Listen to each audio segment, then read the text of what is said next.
গুরুত্বপূর্ণ। শুধু এখানে কনভেনশনটা হচ্ছে বলে না, অন্য কারণেও। প্রথমে বলে রাখি, আমি নৈকস্য নাস্তিক, কোন রকম অলৌকিকে আমার আস্থা নেই। তবু সকাল থেকে বহু মানুষ, আপনাদের প্রত্যেকেই মোবাইলে মেসেজ পাঠিয়ে যাচ্ছেন জন্মাষ্টমীর। সেই জন্মাষ্টমীর কথা শুনতে শুনতে, মানে মেসেজগুলো পেতে পেতে ছোটবেলায় একটা গল্প মনে পড়ে গেল। জন্মাষ্টমীর গল্পটা মানে বহু যুগ আগের কথা। ভাদ্র মাসের কৃষ্ণাষ্টমীর দুর্যোগময় রাতে আমরা জানি গোকুলে জন্মেছিল আজকের দিনে নন্দ আর যশোদার ঘরে একটি মেয়ে জন্মেছিল। শুধু কৃষ্ণ জন্মায়নি, কিন্তু সদ্যজাত মেয়েটি প্রসব যন্ত্রণায় অচেতন মা। সেই রাত্রিরে প্রচন্ড বৃষ্টির মধ্যে একজন পুরুষ এসে তারও সেদিন সদ্যজাত সন্তানটিকে সেই মায়ের কাছে দিয়ে, কৃষ্ণকে দিয়ে, তার কাছ থেকে তার সদ্যজাত কন্যাটিকে নিয়ে চলে গেলেন কারাগারে। কেন না, সেখানে সেই রাজ্যের যে অত্যাচারী শাসক, আমরা নাম জানি কংস, সেই কংস জানতো যে তাকে যে বধ করবে তার জন্ম হবে সেই কারাগারে। তাই যতবার সেখানে শিশু সন্তান জন্ম নেয় তাকে ততবার সে হত্যা করে এবং সে ভাবে যে সে বেঁচে যাবে। শুইয়ে রাখা হলো, সেটা জানতো না হন্তারক, সেই কংসের যারা তারা মানে সেনা সামন্ত, তারা জানতো না। রাজা কংস সদ্যজাত ছেলেটিকে খুন করতে এসে বুঝতে পারলেন না যে একটি মেয়েকে হাতে তুলছেন। ভাবলেন এই তার ভবিষ্যৎ ঘাতক। আর কে না জানে ক্ষমতা কখনো সহ্য করে না সম্ভাব্য বিনাশককে। তুলে নিয়ে গেলেন মেয়েটিকে হত্যা করবেন বলে, এবং ছুঁড়ে মারলেন দুই হাতে তুলে কারাগারের দেওয়ালে, সজোরে নিক্ষেপ করলেন। কিন্তু তাকে মারবে তো তার সাধ্য ছিল না। সেই কন্যা কংসের হাত থেকে উড়াল দিল আকাশে, 8 হাতে ধারণ করলো ধনুক, শূল, বাণ, চর্ম, অসি, শঙ্খ, চক্র, গদা, ঝলসে উঠল যোগমায়া রূপে। আবার বলছি, আমি এই গল্প মানি না, আমি অলৌকিকে বিশ্বাস করি না।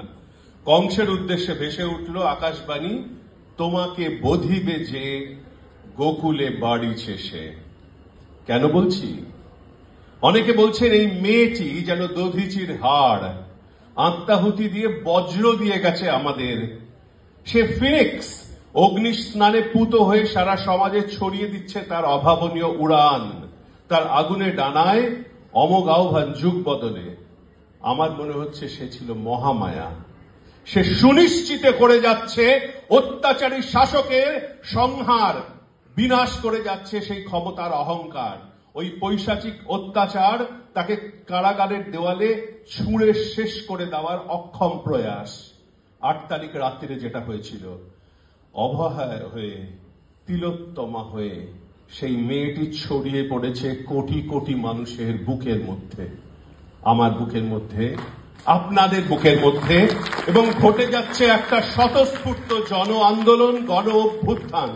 ভেবে দেখুন, অনেক বাজানো শুনেছেন, কিন্তু এরকম স্বতঃস্ফূর্ত ভেবে দেখুন তো, গত 15 দিনের মধ্যে কোনো বই উদ্বোধন হয়েছে কিনা, কোনো সিনেমার উদ্বোধন হয়েছে কিনা, কারো চেম্বার উদ্বোধন হয়েছে কিনা, কোনো একটা আনন্দ অনুষ্ঠানে আপনি গেছেন কিনা? যাননি। তার কারণ সেগুলো সব বন্ধ হয়ে গেছে এবং মানুষ নিজেই বন্ধ করে দিয়েছে। যারা ভাবছেন হতে পারে, যেগুলো এক্সেপশন প্রুভস দ্য রুল, আমরা একটা এক্সেপশনাল সময়ের মধ্যে আছি। যারা ভাবছেন 8 আর 9 তারিখের রাত্রিরে একটা ভয়ঙ্কর ঘটনার উপসংহারে পৌঁছে গেছিল, আমি তাদের সঙ্গে একটু দ্বিমত পোষণ করি।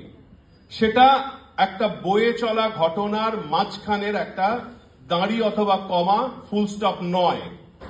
শুধু ধর্ষণ সেই রাতে হয়নি, ধর্ষণটা হয়ে চলেছে আমাদের শিক্ষা ব্যবস্থায়, স্বাস্থ্য ব্যবস্থায়। আমাদের আজকে থেকে 3 বছর আগে যে মেডিকেল কাউন্সিলের ইলেকশন হয়েছিল, সেটাও ধর্ষিত হয়েছিল এবং সেটা এই মুহূর্তে আদালতের বিচারাধীন। আমরা সেটা নিয়ে আলোচনা করতে পারি না, সেটা ধর্ষণ ছিল না।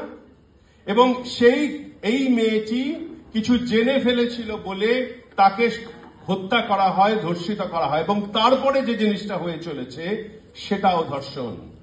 যারা দর্শক তারাও ধর্ষক। এছাড়া যারা বসে বসে ওই দিনে পরের দিন গেছিলেন, আমরা দেখতে পাচ্ছি তাদের আঙুলের ছাপ যারা দেখতে পাচ্ছি, যাদের যাওয়ার কথা ছিল না ওখানে, সেটাও এক ধরনের ধর্ষণ। প্রুফ যেগুলো, সেগুলোকে ট্যাম্পার করা হয়েছে। আর যারা আজকের এই আন্দোলনের ডাক দিয়েছ, জুনিয়র ডাক্তাররা, আমি মনে করি তোমরা হচ্ছ সেই উলঙ্গ রাজার শিশু। তোমরাই একমাত্র গলা তুলে বলতে পারছো যে রাজা তোর কাপড় কোথায়।